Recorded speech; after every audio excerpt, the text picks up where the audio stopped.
Some more news today about the majestic and terrifying Tyrannosaurus Rex. Our science reporter, Johanna Wagstaff, is carving out a new beat as dinosaur expert. Joe, what have you got for us tonight? Janella, it's true. This has been a great year for T-Rex research, and I'm here for it. I'll tell you more about the jaw and how fast it walked coming up. Well, some new science is challenging the way we think about the king of the dinosaurs. And CBC's Johanna Wagstaff is here to tell us more. Joe, a couple weeks ago we talked about just how many T-Rexes roam the earth, but now we're learning more about the mystery of that fierce bite of the Tyrannosaurus Rex. So what are we finding out?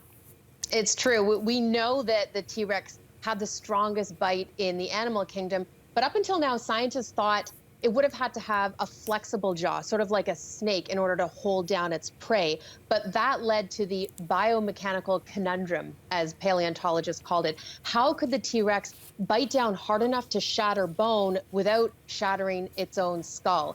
The answer was published just today, announced in an online forum. I actually watched it in the American Association for Anatomy, and the answer is that it crushed its prey like an alligator. So its bottom jaw was actually stationary.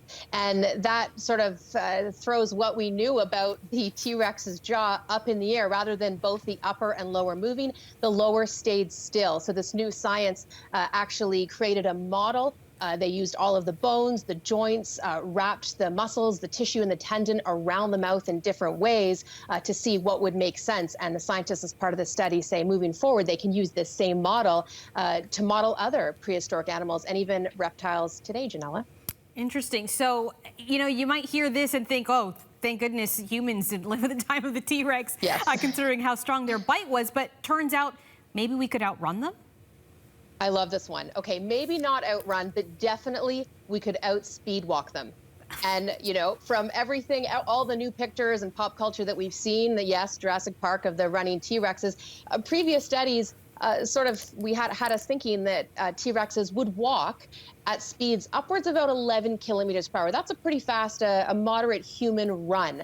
But this new science actually focused on the tail. You're looking at their actual research. So previously we were looking at their legs and their distance between hips. But by looking at the cadence of how their tail moved, scientists realized that they actually used their tail to propel them forward in a way that we don't see in any other living organism. And once they figured out the cadence of that tail, they were able to figure out that they walked sort of like this at a casual stroll. Janella, about 4.6 kilometers per hour. That is about how fast humans walk at a casual pace. Now, scientists are going to have to figure out how fast the T-Rex sprinted at, and I'll keep you posted. But if it was a speed walking race, we would win. All right, I guess we're gonna have to remake all those Jurassic Park movies because they are all now of them totally inaccurate. Exactly.